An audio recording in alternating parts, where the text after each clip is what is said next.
FPL Gameweek 36 Transfer Plans, guys. As you can see, I just made it into the top 100k. So we're going to take a quick review of how I've done so far in Gameweek 35. Look at my Gameweek 36 transfer plans and what our dilemmas are, like the captaincy dilemma. So without further ado, let's get into it.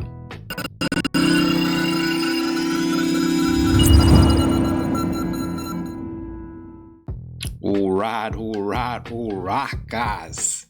All I can say is, oh, Kevin De Bruyne. Oh, Kevin De Bruyne. Oh, man. I was singing out loud, bro. Yeah, man. Like, you know, I have to tell you the story of how I captained him, because it was just before the deadline. The whole time I'm thinking to myself, like, who am I going to captain? I'm trying to gain. And the whole time I'm like, dude, just go safe. Your team's already differential. Go safe and sit it on Salah, because you've already put in Kevin De Bruyne. You're going against Mbuemo, right? Lavi. So then I was like, okay, cool. Let's just put it on Salah. Then, like, my gut feeling, should I say the FPL Force, which is, by the way, the name we're gonna move to next season, was just like, cat, put it on Kevin De Bruyne, put it on KDB. And I was like, dude, but this is not me. Like, I like taking risks, but I don't want to take a risk and it's sitting there. And then eventually I was just like, nah, you know what? Let me actually listen to my gut, the FPL Force this time. Let me just do it, right? And it's not a bad shot. It is what it is. It's differential. Works out really good. If it doesn't, at least you can say you've gone with your gut before and it just didn't work out again this season. So I went for it. Man, was I smiling. So very happy with it. Just inside the top 100k. And that is the aim, really. So the strategy is somewhat going to change now to maintenance. I know I'm very much on the edge, and there's also one more game to go. So a lot of people have 3 players in there. So nonetheless, I still have to somewhat be differential, but also at the same time be able to protect rank. Salah really does that in protecting rank, not necessarily going against him. But my transfer plans now is what's really going to be challenging, because I have to somewhat, in a way, be able to defend my position, but at the same time still be able to make gains. So kind of really tough with who I'm going to be bringing in. And other than that, I'm hoping for like a 6 pointer from Munoz. Gutted that I didn't go with Edison. I was just afraid of that double City defense. I was scared Cunha was going to just nullify them. So it is what it is, but very happy with the Bournemouth guys as well, as much as it was conflicting with me at the same time. I didn't know how to feel in that game. It's also like I just knew Arsenal was going to be like that. It's one of the things, when you know your team, bro, you just know your team, dog. And I said this, like, these guys, the way they're conceding in the Premier League is just, man. So that's why I don't have any Arsenal assets. Literally, that is why. So you take it however you want to. They are a great defense. Like, they literally are. They just are. They just concede. Like, it's irritating. Anyway, that is what it is. Let's take a look at what my transfer plans are for game week 36. A bit controversial, because I have one free transfer. I think 1 million in the bank. So I have enough money to do all of this stuff. And the first transfer will really be that Mbuemo to Gordon. That is, like, for me, locked in, right? It's whether or not I decide to take a hit for Isak out and Wissa in. So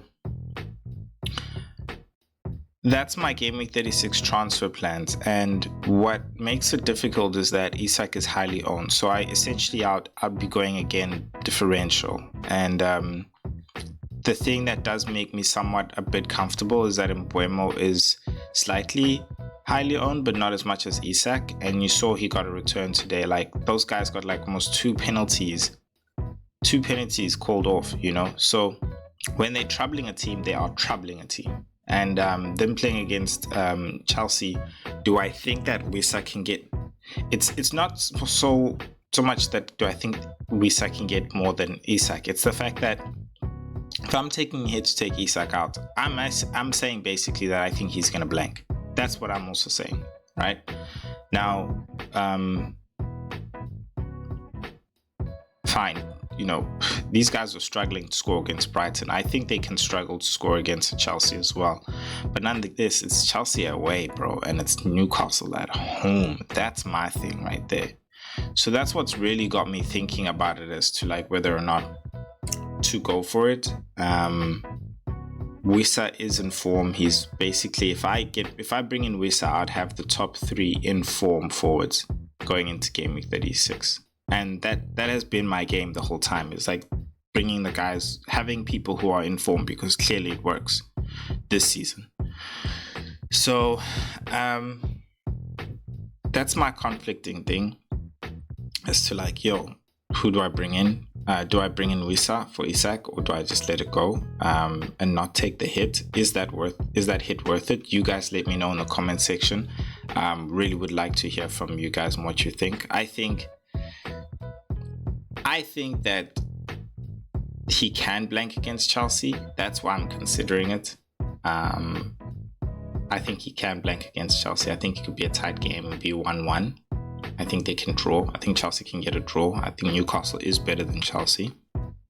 Chelsea proved it with their first team and Lavia back as well. Like they really looking good. So yeah, I think it can be a very close game.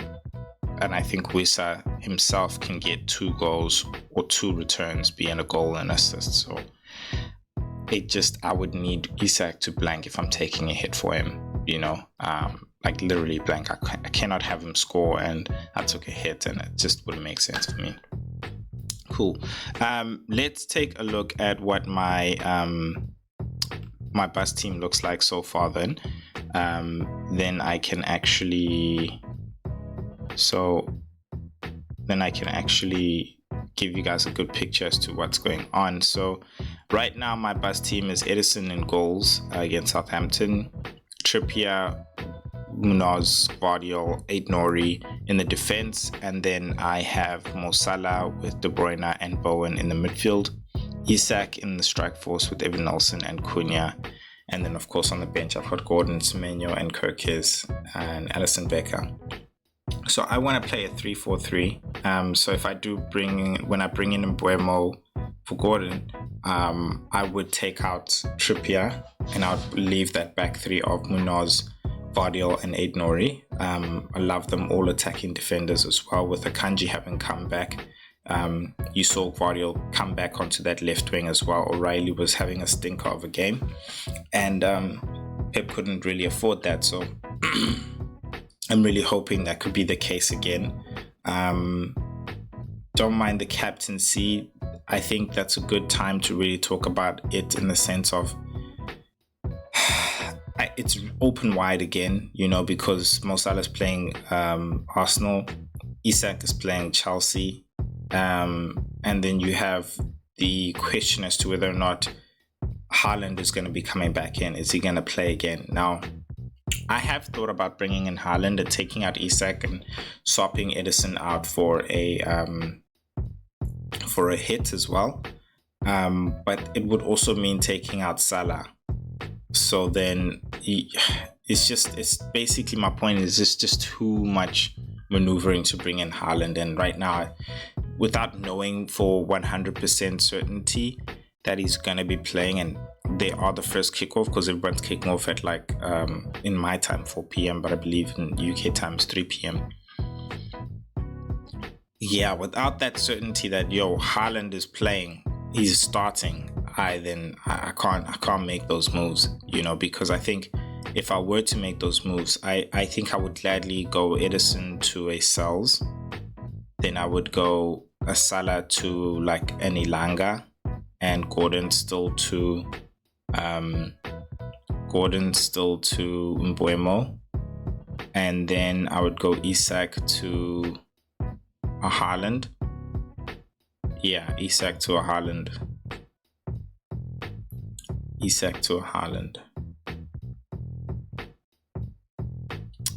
You see, this is my transfer plans, guys. This is so hard. You like there's so many ways you can do this, and so many things you could do. But information is the key thing that we just have to wait for here.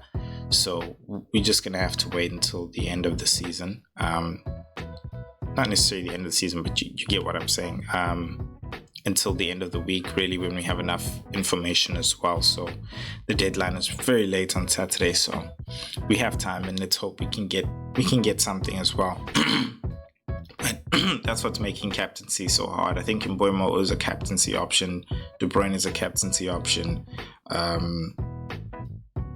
Wood, yeah, he's an option. Yeah, I just wouldn't be considering Salah. Hasn't necessarily been in the best of form. He's been on and off. And Isak as well. I don't think if I'm not willing to captain Isak, then I should be willing to bring Wissa in, basically, because Wissa is another differential captaincy in the sense that he's been in form, guys. And if Mbuemo's not firing, then maybe Wissa would be the one getting on the end of things as well. So that's an option. But yeah, love to hear from you guys on what your thoughts is as well. And then also, please remember to hit that subscribe button. Really appreciate everybody who's helped and getting me across over 200 subscribers, and we are back on the road now to 250, leading on to 500 subscribers. So thank you very much, and I'll see you guys in the next video. Peace.